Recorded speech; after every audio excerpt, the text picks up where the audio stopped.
Leadership is one of those words that gets thrown around a lot.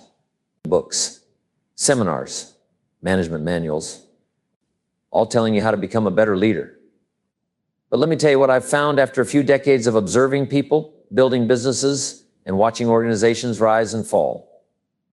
Leadership begins the moment you decide to take responsibility. That's it. Not when they give you the corner office. Not when you get promoted. Not when you're invited to lead the team. It begins when you say, if something's going to change, I'll be the one to start it. Leadership begins with ownership. The ownership of your time, your habits, your performance, your influence. You see, the world is full of people waiting for permission. But great leaders don't wait for someone to hand them the wheel. They get clear on where they're going, and then they start steering. And here's the truth. If you can't lead yourself, you won't be able to lead anyone else. So the first act of leadership is personal mastery. Can you follow through? Can you act without being told? Can you stay focused when nobody's watching? That's where leadership is born. Now, once you've taken responsibility for your life, you've crossed a line most people never do. Because what most people do is react. They wake up late, rush out the door, bounce from task to task, and respond to whatever life throws at them. But real leaders, they create the day. They don't wait for direction. They move with intention.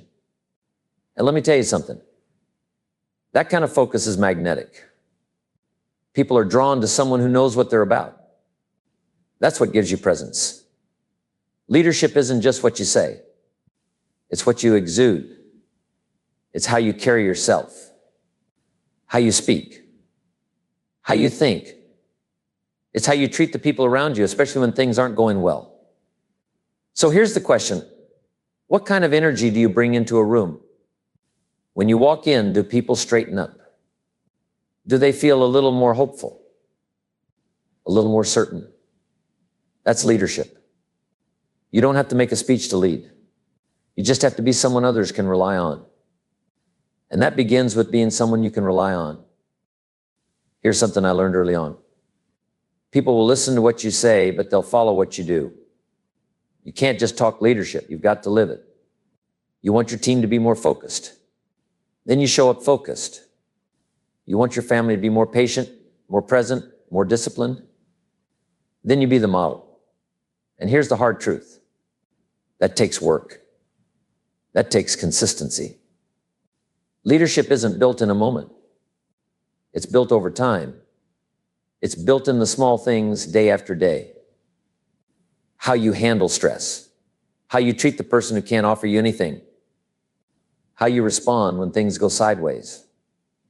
That's the real test. Not when the lights are on and the camera's rolling, but when nobody's watching. That's when your leadership character is forged. And if you pass that test often enough, others will start to follow. Not because they have to, but because they want to. And when people want to follow you, not just because of your title, but because of who you are, that's when you know you're leading. Now, one of the greatest responsibilities of a leader is to be the one who sees clearly when others are confused, to bring order when there's chaos. That's why I always say, leaders are vision carriers. They see the picture before it comes into focus for everyone else. They see potential where others see problems. And they don't just keep that vision in their head. They articulate it. They speak it. They help others see it too. Because people won't follow a title, but they will follow clarity. And here's the challenge. Most people don't rise because they're surrounded by uncertainty. They don't know what to aim for. That's where you come in. You show up and say, here's what we're doing. Here's why it matters. Here's where we're headed. That creates momentum. That gives people direction. And when you give people something bigger than their to-do list, something they can believe in, they come alive. They begin to contribute at a higher level. But you have to keep the vision alive every day, not once in a meeting, daily. Because leadership isn't just about goals. It's about giving people a reason to care. Let me tell you another secret of strong leadership. Your words carry weight. A leader's words can inspire or destroy. They can lift a person's spirit or shut someone down for a week. That's why real leaders are intentional with what they say. They don't just blurt out frustrations. They don't lead from emotion. They lead from principle. And when they speak to build. They understand that people are like plants. They grow better in sunlight. A compliment, a word of belief, that you've got this at just the right time, that can do more for someone than a dozen corrections. Now, that doesn't mean you ignore what needs fixing. Leaders give feedback, but they do it with respect, with empathy, with the goal of lifting people, not breaking them. If your team dreads hearing from you, you're not leading. You're managing fear. And fear doesn't build loyalty. Influence does. So ask yourself, how do people feel after they talk to you? Do they feel stronger, smarter, more capable? That answer tells you a lot about your leadership impact. And while we're talking about people, let me make something real clear. Leadership is not about being liked. It's about being trusted. You don't have to be everyone's buddy, but you do need to be someone they believe in. Someone they know will be fair. Someone who will tell them the truth, even when it's uncomfortable. Someone who doesn't play favorites. You see, people don't need perfection from their leaders, but they do need consistency. Nothing confuses a team faster than unpredictability. One day you're calm, the next day you're explosive. One day you're engaged, the next day you're checked out. That creates fear. It creates hesitation. And in leadership, hesitation is costly. So be the steady hand. Be the one people can count on, especially when things get rough. And when you don't have all the answers, just say so. People respect honesty more than hollow confidence. Just say, here's what we know. Here's what we're doing. And I'll keep you posted. That builds real loyalty. Because when people trust the person leading them, they'll go the extra mile without being asked. Now, there's something I want you to understand about real leadership. It's not just about making decisions. It's about developing people. You can't build a great team unless you help people grow. And growth doesn't happen by accident. It happens when a leader creates an environment that encourages it, that expects it. One of the best things you can do for your team is raise the standard, raise the conversation, help people see more in themselves than they ever saw before. Because most folks are walking around with the brakes on. They're capable of more, but they haven't been challenged by someone they respect. A good leader challenges people. Not in a harsh way, but in a way that says, I believe you can do this. Let's go. When people feel that you're for them, not against them, they rise, they stretch. And when they grow, everything around them grows. Productivity goes up. Morale improves. The culture gets stronger. So ask yourself, am I creating an environment that pulls the best out of people? That's a leadership question worth asking and answering every single day. And let me say this clearly, you don't motivate people by micromanaging them. You motivate them by trusting them. People perform best when they feel empowered, when they're given ownership, not just of tasks, but of outcomes. Now, sure, some folks need coaching, especially early on, but real leaders don't hover. They equip. They give people the tools, the training, and then the space to deliver. And when someone does well, they celebrate it. They say, that was yours, you made it happen. That kind of affirmation is fuel for performance. And even when someone falls short, a great leader doesn't default to blame. They ask questions. What happened? What did you learn? How can we adjust? See, most people don't need more criticism. What they need is clarity, coaching, and belief. You start giving that out consistently, and you'll be amazed how many ordinary performers become exceptional.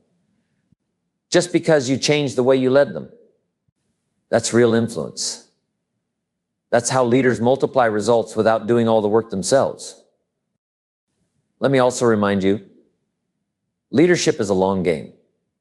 You don't build trust in a day, and you don't create transformation overnight. You have to play the long-term game of consistency. Small daily acts of integrity, showing up the same way, with the same values, whether things are up or down.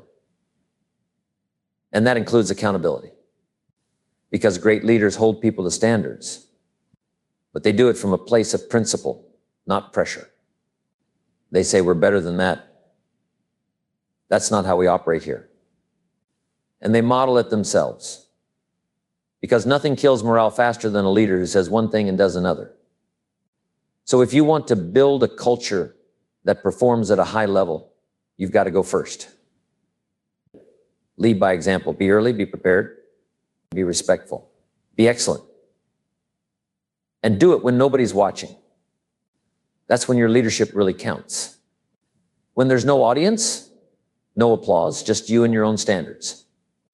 Because if you don't take shortcuts, the people around you won't either. That's how you build a culture that lasts. Now let's talk about one of the most overlooked elements of leadership, energy. And I'm not just talking about physical energy, though that matters. I'm talking about emotional energy, mental energy, the energy you bring into the room. Because people can feel it. Leadership is transferred emotionally before it's ever transferred intellectually. And when you walk into the room with clarity, confidence, and calm, people take notice, they start to mirror that. But if you show up frustrated, rushed, distracted, your people absorb that too. So one of the great responsibilities of a leader is to manage your state. Your emotional tone becomes the climate in which others work. That's why self-care isn't selfish. It's leadership. You've got to keep your tank full. Read good books. Eat right. Get your sleep. Have someone in your life who sharpens you. Because if you let yourself run on fumes, everyone around you feels the cost. People don't just follow your words. They follow your presence. So show up full. Show up present. Show up strong. That's leadership even before you say a single word. Let me give you another truth. Leadership is about decision-making. And decision-making requires courage. Not every decision is popular. Not every choice is easy. But if you're the one with the vision, then you're also the one with the responsibility to choose. And here's what I've learned. Most of the time, people don't need you to be perfect. They just need you to be clear. Even a tough decision delivered with respect and reason builds trust. But indecision, that destroys confidence. Because when the leader hesitates, everyone hesitates. So you've got to build your decision-making muscle and learn to gather the facts. Listen to people you trust, and then decide. Don't wait for everything to be perfect. It won't be. But once you've decided, stand by it. Own it. Adjust as needed, but don't backpedal unless it's truly wise to do so. That kind of decisiveness. Balance with humility. Earns massive respect. People feel safe when the person steering the ship knows where they're going. So ask yourself, do people feel secure under your leadership? If not, start with your decisions. And while we're talking about courage, let's talk about something that's equally important. Humility. Because leadership without humility quickly becomes arrogance. And arrogance builds walls. But humility, that builds bridges. It says, I don't have all the answers. It says you matter. Your input matters. And people respond to that. They bring you their ideas, their honesty, their loyalty. Humility doesn't make you weak. It makes you stronger. Because now you're working with people, not just around them. One of the fastest ways to lose good people is to stop listening. Great leaders are great listeners. They're willing to learn. They don't pretend to know everything. They stay curious. And you know what's amazing? When a leader shows humility, the whole culture gets stronger. People feel safe to speak up. Problems get solved faster. Creativity increases. So remember, you don't have to be the hero. You have to be the guide. help others shine. Give credit away. Own the blame, share the win. That's the kind of leadership people remember and the kind they want to follow. You know, if there's one thing I wish more people understood about leadership, it's this. You don't rise to leadership once and stay there forever. No, leadership is something you earn every day. It's like trust. You can build it for years and lose it in 5 careless minutes. So you've got to stay sharp. You've got to keep growing. A leader is a learner. That never changes. Because the moment you stop learning is the moment you start declining. Your ideas get stale. Your instincts dull. And before long, the world changes around you and you're no longer qualified to lead in it. That's why you've got to build growth into your schedule. Not when you have time. Make time. Read, reflect, study, seek feedback. Watch how others lead. Learn from their wins and their mistakes. And most of all, apply what you learn. Because what good is information without transformation? A wise leader doesn't just collect knowledge. They use it to create momentum for themselves, for their team, for their mission.